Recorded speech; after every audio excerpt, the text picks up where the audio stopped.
Bienvenue à cet atelier. Donc déjà, il y a eu un petit souci de son lors de l'enregistrement de l'atelier. Donc j'ai pris le temps de vous réenregistrer une version pour que vous puissiez revivre tranquillement les temps forts de la séance. Alors, donc comme dit, j'ai choisi de vous présenter un atelier sur la posture, la respiration et la mobilité. De voir un petit peu comment la posture et la respiration vont communiquer ensemble et comment la mobilité peut interagir avec les deux. Donc déjà dans un premier temps, je vais vous proposer une prise de conscience de la respiration. Donc on va se mettre debout, on va ancrer bien ses pieds dans le sol. On va laisser retomber ses bras et je vous laisse juste regarder un petit peu le mouvement que vous pouvez voir lors de ma respiration. J'inspire et je souffle. Donc là, comme vous avez pu le constater, il y a tout qui va bouger. On part vraiment de la mâchoire jusqu'au bassin. C'est vraiment un mouvement sur l'ensemble complet. Ensuite, on va venir croiser les bras. Vous pouvez le faire avec moi. Et là, on va venir inspirer et souffler. Pareil, vous pouvez constater que au niveau du thorax, on a une amplitude qui est un petit peu plus limitée et du coup, on va avoir une respiration un petit peu plus haute. Je vous l'expliquerai juste un petit peu plus tard. Ensuite, on va s'installer comme si on était devant un ordinateur. Je vous le mime sans chaise, mais vous imaginez sur l'ordinateur, pareil, j'inspire et je souffle. Là, vous sentez clairement que la respiration aussi est limitée. Elle va s'adapter comme elle peut au niveau respiration haute. Et là, on se repositionne devant notre ordinateur. On met les mains derrière la tête. Et là, je viens ouvrir le thorax. Vous voyez bien, il y a tout qui vient bouger. Mon ventre, mon thorax, mes épaules. Là, je suis sur vraiment une respiration qui est la plus complète possible.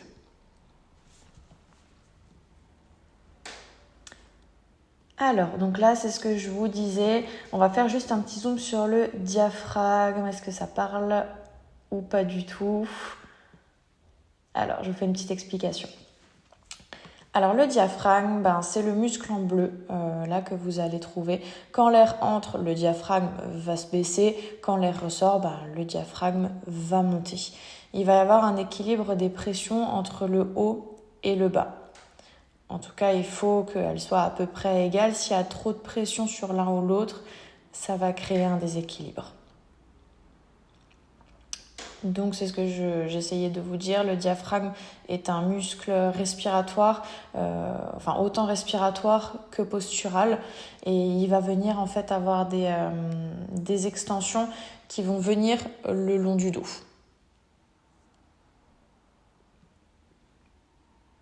Là, c'est ce que je vous montre un petit peu. Donc, ça descend et ça vient s'insérer. Donc, il peut être à l'origine, par exemple, de douleurs au niveau du dos. Là, on aura beau venir le travailler en ostéo, on sera obligé de redonner de la mobilité au diaphragme. Du coup, la respiration haute. Alors, la respiration haute, ça va être vraiment une respiration qui est plutôt au niveau claviculaire. Au niveau des clavicules, ça peut créer en fait des tensions au long terme au niveau cervical, au niveau des muscles du cou, au niveau des trapèzes. Ça peut monter jusqu'au niveau mâchoire et même vous créer des maux de tête. En fait, vous allez avoir l'insertion des muscles sur la base du crâne et aussi tout ce qui va être membrane au niveau crânien. Donc ça peut venir vous donner des maux de tête à la longue et vous avez effectivement cette allure un petit peu comme vous êtes tiré à l'arrière du crâne en continu. Ensuite, vous avez une oxygénation qui est très superficielle, donc ça va être des gens qui vont être sujets à une fatigue constante, ils ont du mal à récupérer. On a des patients qui viennent nous dire j'ai une sensation d'essoufflement, d'oppression thoracique, j'arrive jamais à respirer complètement. Et chez le sportif, on peut voir par exemple une baisse d'endurance.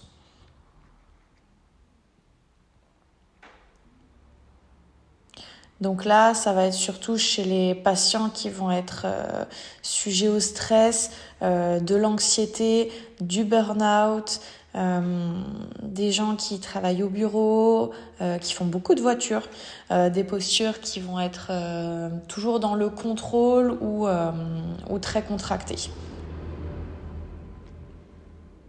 On va même du coup intervenir par exemple chez les patients qui sont dépressifs. En fait, si vous voulez, ça va être un petit peu c'est ce que je vous expliquais, ça va être un petit peu le serpent qui se mord la queue. Le système respiratoire va avoir un impact sur aussi le système nerveux parce qu'on a beaucoup de sorties de nerfs au niveau des cervicales, notamment le nerf vague. Si on a une surstimulation parce qu'il n'y a pas assez de mobilité, surstimulation nerveuse, le corps est sans arrêt en alerte et du coup on va aussi vers ce syndrome burn-out dépressif. Et le dépressif en lui-même, chez la personne en burn-out, va adapter aussi sa respiration. Donc au final, c'est ce que j'essaye de vous expliquer. Ça va être un peu le serpent qui se mord la queue et on n'en sortira jamais. Nous, le but, c'est de vous accompagner toujours. On remplace jamais le côté médical, le médecin, mais de vous accompagner comme on peut. Pour la respiration thoracique, ça va être vraiment une respiration, comme je vous montre, localisée au niveau des côtes plutôt moyennes. À force, vous allez avoir des raideurs qui vont se dessiner en haut du dos, des douleurs aussi au niveau des côtes. Peut-être que vous êtes sujet ou vous connaissez quelqu'un qui a été sujet au problème de costalgie.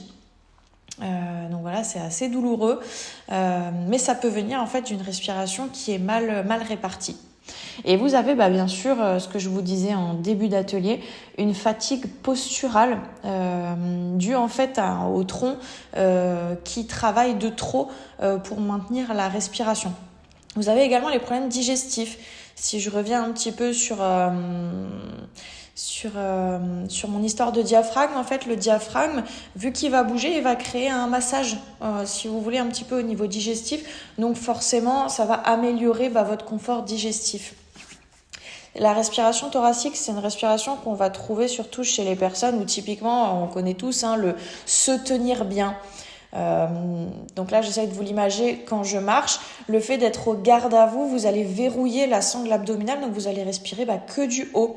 Et c'est aussi un effet un petit peu sociétaire où il faut avoir le ventre plat, mais au final ça a plus de désavantages que d'avantages. Dans l'idéal, il faudrait avoir le ventre relâché, être souple sur ses appuis pour permettre vraiment une respiration la plus entière possible. Vous avez également les personnes avec du port de charge ou les personnes qui travaillent longtemps devant l'ordinateur sans pause. La respiration abdominale. Alors la respiration abdominale, on la connaît tous pour tout ce qui va être exercice de détente, méditation. Alors en soi, elle a plein de bénéfices, mais si elle est pratiquée tout le temps, et qu'elle est pratiquée toute seule sans les autres respirations, elle va aussi avoir ses désavantages. Par exemple, vous avez l'amplitude respiratoire globale qui va être diminuée et forcément vous oubliez tout ce qui est côte, que ce soit sur le côté ou les hautes, ce qui va donner à la longue une raideur thoracique et un déséquilibre postural. La respiration tridimensionnelle. Alors c'est celle qu'il faudrait adopter, qui va avoir plein d'avantages. Donc déjà, ça améliore l'oxygénation du corps, donc votre corps ne fatigue pas parce qu'il a l'apport d'oxygène qu'il lui faut. Ça va soulager les tensions musculaires au niveau du cou, du dos et des épaules. On arrête de venir tirer dessus, on mobilise tout le monde. Le diaphragme, c'est ce que je vous disais avant, avec cet effet de pompe sur les organes abdominaux, donc sur le transit. On va favoriser une meilleure posture en engageant le centre, optimiser les performances physiques, que ce soit chez le sportif, quand on fait du chant ou du yoga. Et émotionnellement, ça va aussi avoir un impact, ça va activer le calme, la détente, ça diminue le stress, ça diminue l'anxiété, ça favorise l'endormissement. C'est pour ça que moi, en consultation, quand vous venez pour des problèmes de sommeil, je vais vous proposer justement cette respiration tridimensionnelle, ce que je vous montre là sur la vidéo. On va venir premièrement gonfler le haut du thorax, ensuite le milieu, puis le ventre et on repart dans l'autre sens. Ça donne 1, le haut du thorax, 2, le milieu, 3, le ventre et on repart. 1, le ventre, souffle, le thorax du milieu, souffle et 3, le thorax du haut. La mâchoire. Alors pour ceux qui me connaissent, vous savez que j'adore la mâchoire. Généralement, on s'en souvient assez bien. La mâchoire va avoir vraiment un rôle dans la respiration parce que déjà, c'est là que tout va démarrer. C'est là que vous prenez l'air. On a toutes les structures crâniennes. Donc moi je sors d'une grossesse il y a pas longtemps, donc je vous avais donné l'exemple on vous dit des fois à la maternité mâchoire molle, col mou, et là je vous expliquais du coup qu'il y avait 3 diaphragmes, un diaphragme haut, celui-là il nous intéresse pas vraiment sur l'atelier d'aujourd'hui, un diaphragme du milieu qu'on connaît tous, et le diaphragme bas qu'on appelle communément périnée. Donc voilà, c'est toujours un équilibre de pression et la mâchoire, comme je vous le disais un petit peu plus tôt dans l'atelier, va venir, on va avoir des muscles qui vont monter jusque là et donc si la mâchoire fonctionne mal, va venir provoquer des tensions cervicales et de fil en aiguille des tensions au niveau respiratoire.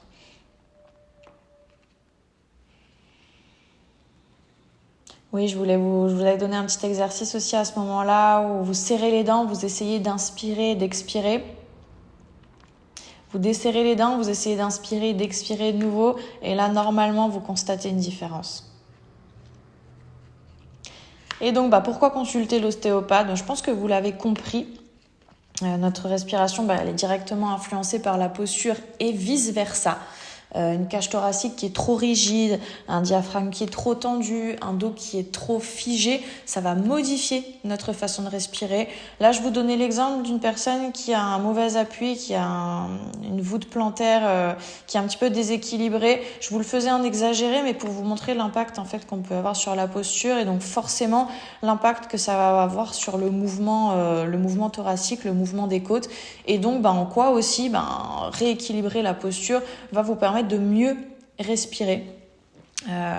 Donc de ne pas avoir une respiration courte qui soit plus haute ou qui soit un peu difficile à retrouver. L'ostéopathie, ça concerne tout le corps. Mais effectivement, on va un petit peu plus se concentrer sur les côtes, le diaphragme, la colonne vertébrale, le bassin pour libérer les tensions mécaniques. Et là, donc, on passait sur la petite routine posturo-respiratoire. Donc, comme je vous l'ai dit, je vous mettrai la vidéo filmée à la fin. Mais d'abord, je vous parlais des postures. Donc déjà, j'avais choisi la posture de l'enfant.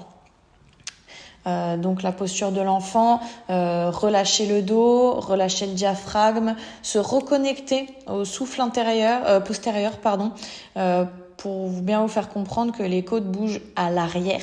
Aussi, c'est vraiment un mouvement qui est très global et que je vous avais aussi mis des petites phrases inspirantes juste en bas. Et que du coup, comme dit, la respiration se fait de haut en bas, mais aussi à l'arrière. En deuxième, l'étirement latéral. Donc là, vraiment l'étirement au niveau des côtes, donc ouvrir les flancs, détendre la cage thoracique pour que les côtes soient capables de faire leur mouvement lors de l'inspiration et de l'expiration.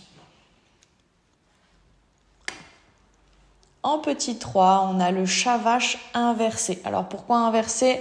Parce que là, quand on inspire, on va faire le dos rond et quand on expire, on a le thorax qui s'ouvre. En règle générale, on fait l'inverse. Mais ça dépend toujours de la visée qu'on veut.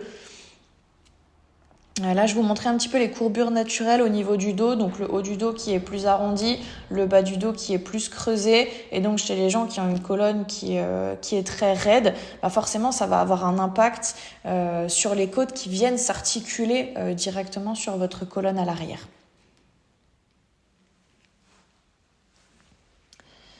Ensuite, le sphinx. Alors le sphinx, je vous disais qu'on va faire attention un petit peu aux gens qui ont des problèmes bas du dos. On n'est pas obligé de venir chercher la performance dans le sphinx.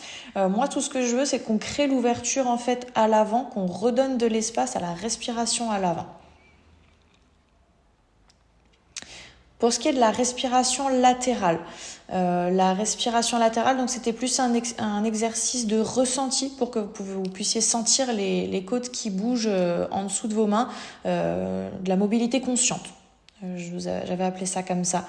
Donc libérer la respiration au niveau des flancs et la mobilité au niveau thoracique. La mobilité thoracique, alors c'est un petit peu celui que je vous ai montré là lorsqu'on a fait la prise de conscience respiration au début de l'atelier. Donc pour privilégier le mouvement en haut du dos. La torsion respirée, donc libérer les torsions dorsales. On va venir l'adapter à chacun aussi. On aura deux variantes. Donc une variante où vraiment on va poser le coude sur le genou opposé, comme je vous montre là un petit peu sur la vidéo, pour venir ouvrir. La deuxième variante, je vous la montrerai du coup dans la routine filmée après. La mobilité du bassin, donc cette super phrase, le bassin c'est le métronome de notre respiration. En fait, le bassin, forcément, s'il est un peu plus positionné vers l'avant ou vers l'arrière, ou tout simplement déséquilibré, comme j'essaye de vous montrer un petit peu là, ça va venir impacter votre colonne. Et donc, on retombe toujours sur la même chose, la mobilité des côtes. Et la posture assise ou debout. Donc là, c'est juste un exercice où on va venir se grandir pour retrouver l'alignement naturel et privilégier l'espace au niveau de la respiration. Voilà. Pour les questions, je crois que vous aviez pas trop de questions. Si celle qui était revenue un petit peu, c'était si jamais j'ai des douleurs pendant la routine.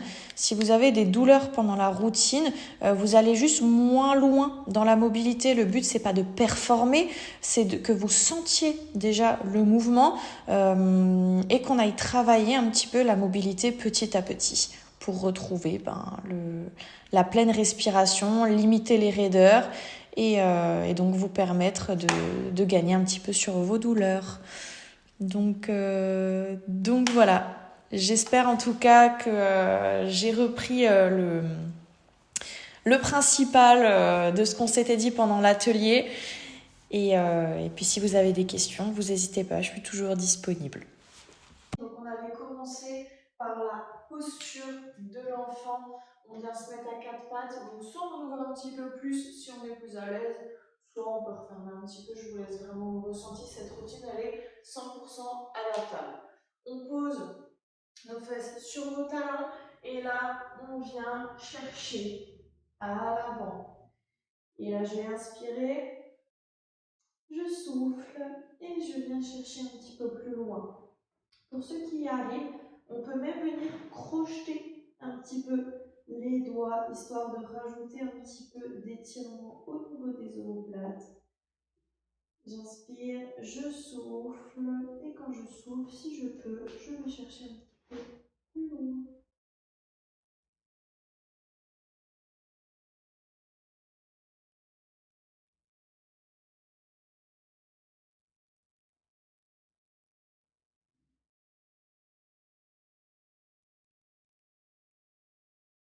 Ensuite, en partant de cette position, j'inspire, je vais chercher un petit peu sur le côté droit, j'ouvre le flanc à gauche, et pareil, j'inspire, je souffle.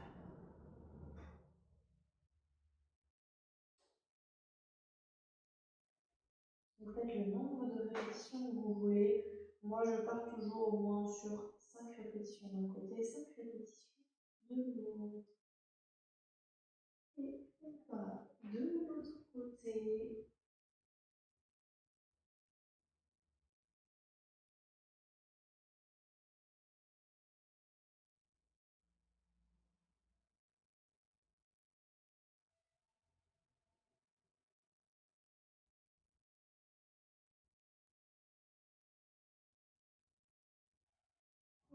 revient au milieu.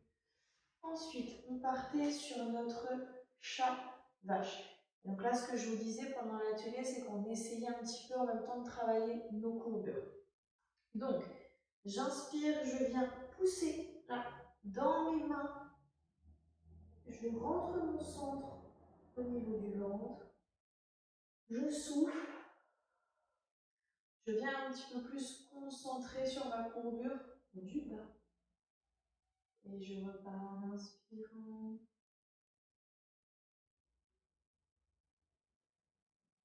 Et je souffle. Ce que j'aimerais dans cet exercice, c'est que vous sentiez un petit peu comment votre colonne vient bouger. Est-ce qu'il y a des endroits qui bloquent? Est-ce qu'on peut se concentrer un petit peu sur ces endroits-là?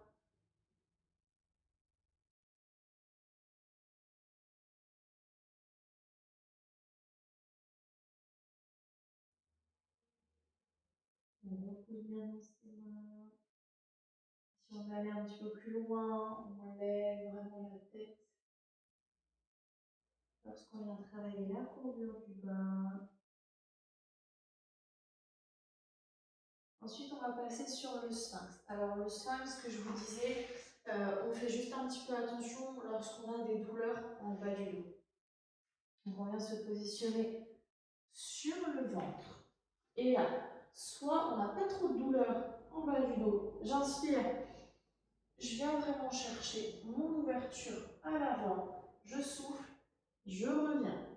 Une autre variante, je fais juste, j'inspire, je lève un petit peu et je repose. Et j'essaye de nouveau de sentir un petit peu comment est-ce que mon dos bouge, est-ce qu'il y a des endroits qui sont plus raides, est-ce qu'il y a des douleurs, est-ce que je peux juste faire ça et après ça fait trop mal et je reviens. Et on avait une dame qui avait vraiment très mal. Donc ce qu'on avait fait, on était resté à quatre pattes et on avait fait juste pareil, mais en restant à quatre pattes. Et là, je venais travailler donc un petit peu plus mon thorax. Là, je ne cherchais plus ma courbure. Là, je viens juste ouvrir mon thorax.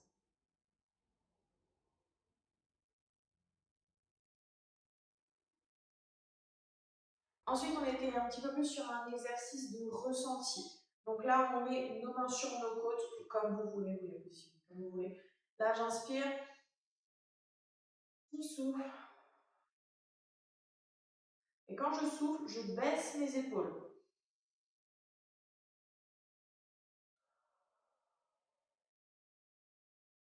Est-ce que vous sentez vos côtes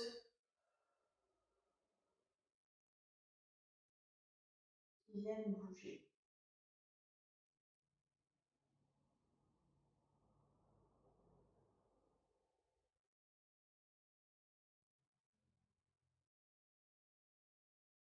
Ensuite, on avait un exercice où on venait placer les mains derrière la tête. Donc là, je me suis mis assise en tailleur, hein, mais si vous voulez vous asseoir sur une chaise, ça marche très bien aussi. Je mets ma main derrière, derrière ma tête. Et là, j'inspire. Je viens ouvrir, mais je ne fais pas que ouvrir. Je viens baisser mes omoplates. J'essaie de vous le montrer un petit peu. Je ne fais pas ça. Je fais ça. Je viens vraiment baisser mes omoplates. Je les rassemble et je les baisse. Donc, j'inspire et je souffle.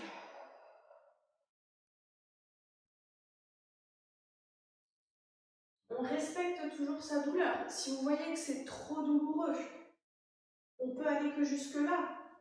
C'est déjà un bon début. C'est vraiment pas une performance, il faut que vous l'adaptiez à vos besoins personnels. La torsion, je viens croiser ma jambe droite au-dessus de ma jambe gauche, je pose mon coude dessus, je pose la main droite Et là, simplement, j'inspire. Je souffle, je reviens.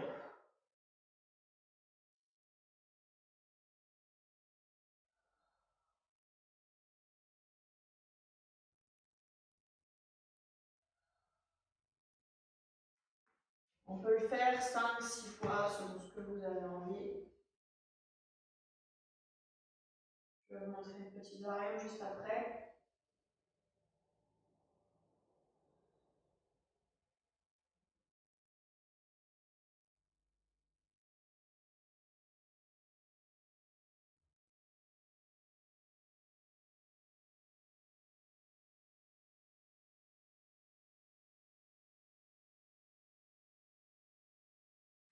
Pour la variante. Si jamais cet exercice il est trop dur, on peut simplement prendre une chaise et là vous mettez juste à peu près le même principe. On met la main gauche sur le genou et là je viens juste ouvrir et je souffle. Pareil de l'autre côté. Si au début vous allez jusque là, c'est pas grave du tout. On respecte toujours sa mobilité. Mon bassin, métronome de ma respiration.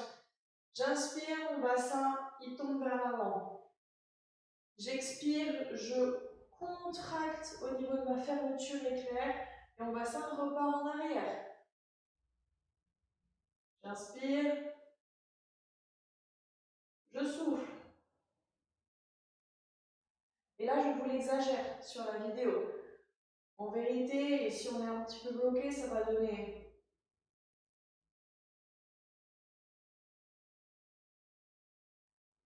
Et encore, on peut être encore plus léger.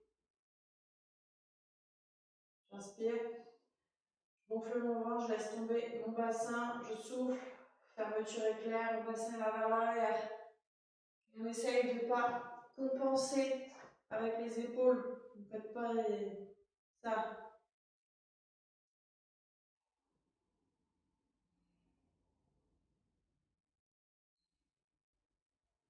5 fois, on y va doucement. Et pour finir, donc l'auto-grandissement, donc très simple.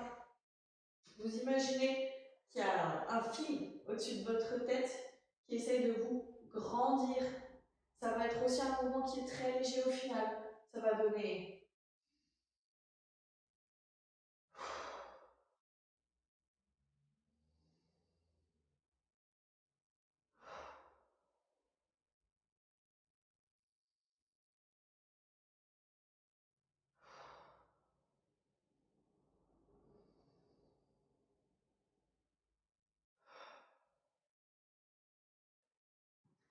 Voilà pour cette petite routine. Vous pouvez la faire tous les jours, autant de répétitions que vous voulez. Moi, tout ce que je vous demande, c'est vraiment de respecter vos douleurs, respecter votre ressenti, respecter votre corps.